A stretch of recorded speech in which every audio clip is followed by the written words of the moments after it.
The solar eclipse of April 8th, 2024, and the planetary alignment, which will not occur again for another 1,000 years, appeared at an auspicious time in my life when many remarkable shifts have begun to happen. Now, for 5 years, I've drifted through my small world, looking for some sense of direction. And even though I've accomplished quite a bit, published 2 books, 5 music CDs, I built a cottage in the Ozark Mountains, it's the endearing aspects of my life that I find the most memorable.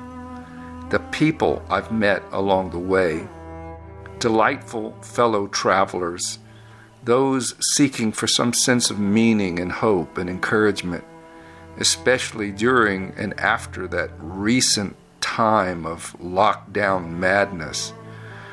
What I found in common with these friends and some fleeting companions is that there is a longing within each one of us for a sense of genuine connection. Without a spiritual context for joining with others, life simply seems like flatland to me, often uneventful, maybe sometimes even a little bit discouraging. I've certainly experienced all these things as well. It makes me realize just how important it is to be a kind person, to really try to be soft-spoken and less harsh. The nefarious influences in our world are trying desperately to make us fear and hate one another. I think this agenda is definitely by design, and it's a sinister one. Yet humanity has dominion over the earth because it was given to us by the source field, one infinite creator. But when parasitic influencers try to step in and usurp that power, we need to say no. I want to show you a clip that I absolutely love from Joseph Campbell. To me, it holds the clue that we need to remember. We do have the power to stand up and say no. You see, this thing up here, this consciousness thinks it's running the shop. It's a secondary organ. It's a secondary organ of a total human being, and it must not put itself in control. It must submit and serve the humanity of the body. Join me, and I will complete your training. When it does put itself in control, you get this father, the man who's gone over to the intellectual side. I'll never join you! If you only knew the power of the dark side. He isn't thinking or living in terms of humanity, he's living in terms of a system. And this is the threat to our lives. We all face it. We all operate in our society in relation to a system. Now, is the system going to eat you up and relieve you of your humanity? Or are you going to be able to use the system to human purposes? Would the hero with 1,000 faces help us to answer that question about how to change the system so that we are not serving it? I don't think it would help you to change the system, but it would help you to live in the system as a human being. By doing what? Well, like Luke Skywalker, not going over, but resisting its impersonal claims. But I can hear someone out there in the audience saying, well, that's all well and good for the imagination of a George Lucas or for the scholarship of a Joseph Campbell, but that isn't what happens in my life. You bet it does.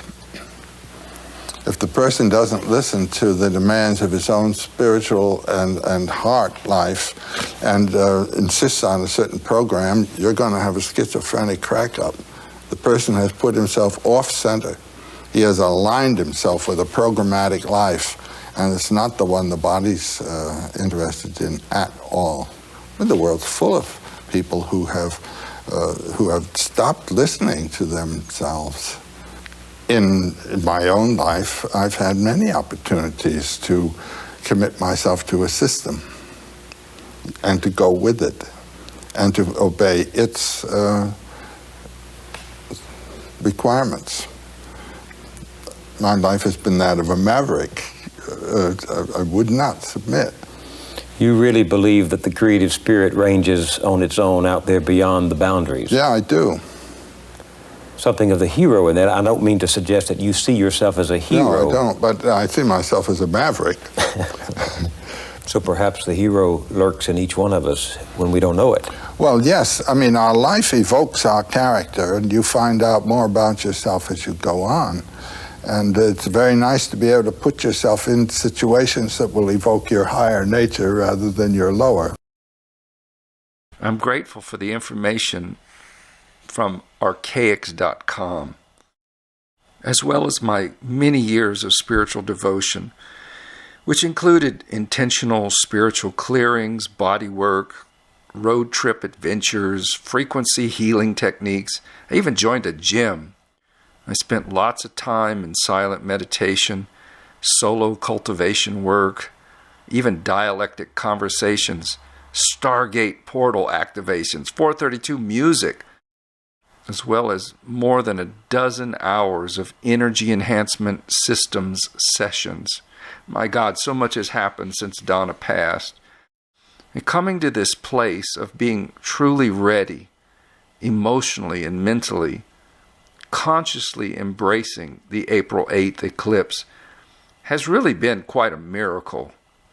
The crazy hype about this event over the last 4 months has been absolutely bizarre, sometimes even alarming. Since the path of the 100% totality eclipse passed directly over our small town in the Ozarks, I noticed that all the shopkeepers have spent several months worrying and preparing for the influx of people, which, incidentally, turned out to not be so bad after all. So here again, the media sources these days are notorious for accelerating everything out of proportion, which is why I have learned to not react to other people's beliefs, opinions, glorified hopium, or gloom and doom apocalyptic predictions. I choose to hold in my heart the beautiful, inspiring words of Hermann Hesse, who wrote a passage in the novel Siddhartha. He writes, "The world is perfect at every moment. It seems to me that everything that exists is good, death as well as life, sin as well as holiness, wisdom as well as folly. Everything is necessary. Everything needs only my agreement, my assent, my loving understanding. Then all is well with me, and nothing can harm me." It's been said that we are all masters of our own lives. I think we are either masters of limitation and delusion, or we can be masters of happiness, freedom, and joy. I've come to appreciate that everything about my life is simply a matter of perception. There really is no world out there. It's a thought loop matrix, and it's one that we can escape if we only have the eyes to see and the ears to hear. There is only our perception of a world. And perception's not right or wrong or good or bad. It either reflects the truth or it projects illusions. These two ways of perceiving reality are diametrically opposed. Therefore, where one is true, the other must be false. We need to realize that we have the power to create and choose whatever experiences, beliefs, ideals, opinions, or pictures of reality we want. And if we're not choosing, someone's going to choose it for us. After I realized this, I decided to do a fun experiment. It's something I had learned about in a book by Hugh Prather over 30 years ago. It was a book that I had that was entitled A Book of Games. Now, in this book, Prather brilliantly offers simple mind games that anyone can play around with, and he designed them to help you shift your view of reality. Now, one particular game that I remembered was that you decide to see everyone you meet for an entire day as a robot. Just consider them to be unreal, sentient programs. Now understand, as robots, they have been designed to reflect back to you whatever beliefs, opinions, or ideas are inside of you. The robots, they don't make any conscious choices on their own because they are only a technology that is mirroring whatever darkness or light is inside of you. They exist as a holographic program, and they mirror or show you what you are projecting. Well, let me tell you what. This was an awesome experiment. So I decided to walk around with my camera. It was during the pre-eclipse event in Mountain View. I kept myself in a state of receptive silence, just calmly observing, interacting with people. Remarkably, this experiment became a beautiful and fun experience. I found that if I was perceiving ugliness or judgment, it was simply a state of mind within myself. If I was seeing kindness or empathy, that too was being mirrored back. People started to seem beautiful to me, despite all of their distressing forms and disguises. As the afternoon went on, it was like I was walking 6 inches above the ground. I would stop here and there and just observe people walking by, looking and appreciating. There were some musicians out, so I just stopped and listened. I was sort of tapping into a higher thought density. I found it easier to accept things, even annoying events or other people's harshness, because I was detaching and appreciating everyone around me just the way they are. This experience definitely prepared me for facing the day of the eclipse. I wasn't sure what to expect because, like I said, all the hype of information that's been out there, it was either hopium or gloom and doom. On the morning of April 8th, I went to our little local cafe for breakfast, and then soon after I returned to my cottage to prepare. I decided to do some intentional prayers, burn sage, and doing a smudging ceremony inside and outside of my house. I spent some time practicing biorhythmy movements. I do this as a way to circulate Kundalini chi energy in my body. As I decided to sit down outside, I noticed that the moon slowly began to draw closer to the sun. There were chemtrail planes flying all over, attempting to cover the sky. I sent out a prayer. Strangely enough, it seemed to me like another force was busy counteracting, like divine elemental forces, because the spraying would soon dissipate. And even though the sky was somewhat hazy, there were appearing patches of clear sky here and there.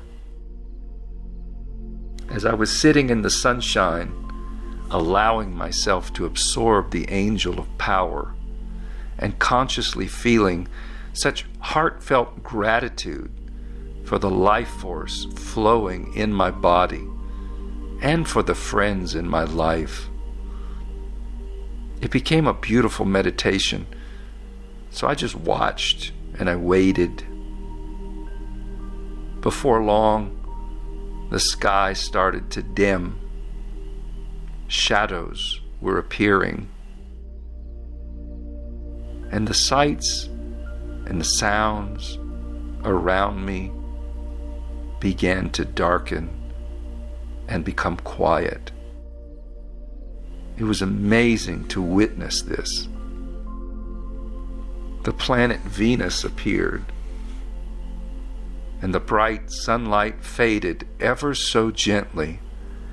It felt like a warrior king peacefully falling asleep while being lovingly embraced in the arms of his queen. I felt the peace of God in this moment. There was no nefarious discord or evil. Only the blessed joy of the earthly mother and Father Sky together creating a magnificent instant.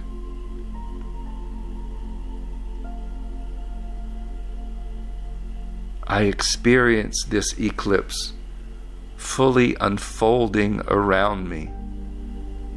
And in that moment,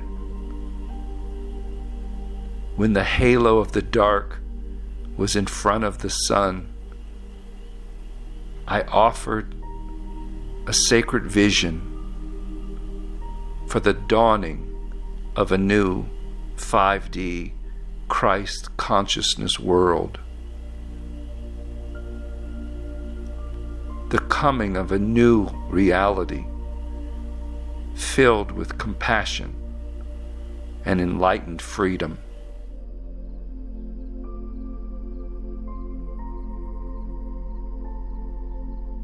As the darkness descended, I was welcomed by the quiet peace and stillness of the darkness. It felt magical to me.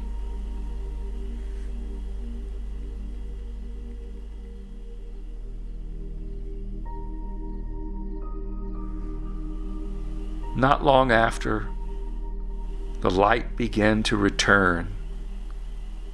It seemed like a cosmic cleansing had just kissed the earth. The return of Sol Invictus in all his magnificent life-generating glory. There is no doubt in my mind that the future will be bright for all of us who have suffered and struggled for so many years. My message here to you is we only need to wake up and claim the immortal beings that we are. We need to become like the prophet John the Baptist, a source of inspiration for others, a model, a voice crying out from the wilderness, make straight a pathway for the coming of the Lord.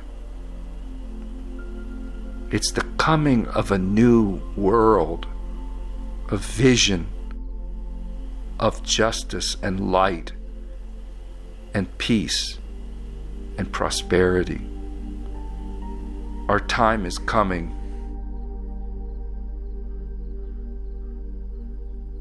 Blessings on your journey, friends. Remember to hold to the light.